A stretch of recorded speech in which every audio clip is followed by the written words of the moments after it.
بھائی غار میں نبی تھے، اللہ نے مکڑی کا جالا تنوا کر انتظام کیا نہیں ہے، اور بستر پہ نبی نہیں تھے،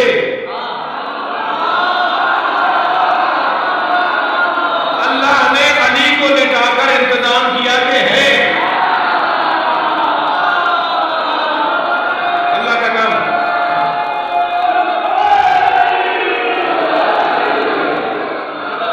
غار میں نبی نہیں، غار میں نبی ہے، اللہ انتظام کر رہا ہے نہیں ہے۔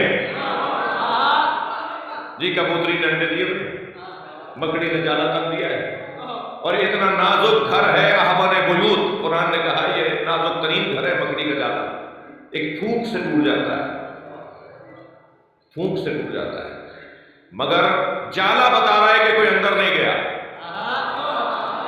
اچھا یہ قدم شناس لوگ تو تھے، پیروں کے نشان دیکھتے دیکھتے پہنچ گئے، پیروں کے نشان بتا رہے ہیں کہ یہ اندر گئے ہیں، اور ایک بھی نہیں دو ہے،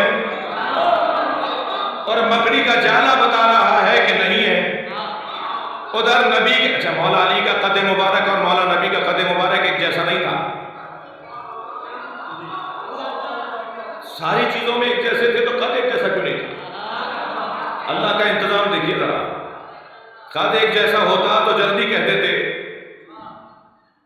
یہ تو علیحدہ علیحدہ سے نظر آنے چاہیے نا، مگر عجیب داستان ہے سکھانے کی۔ قصہ ہے یمنی نبی نے تو ان پہ پوری اترے،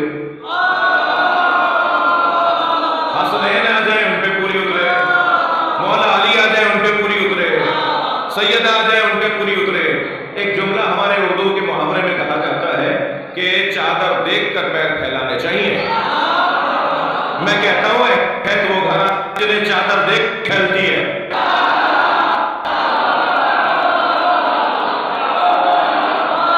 صلوات پڑھے محمد و آلہ محمد۔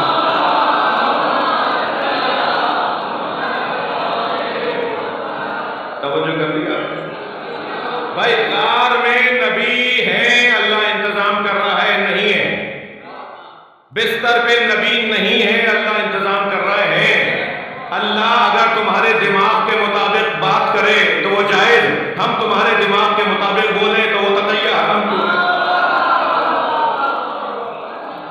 اللہ یہ تقیہ کر رہا ہے۔ تقیہ بزدلی کو نہیں کہتے، سامنے والے کی قابلیت کو کہتے ہیں، سامنے والے کی اہلیت دیکھ کر بات کرنا تقیہ ہے۔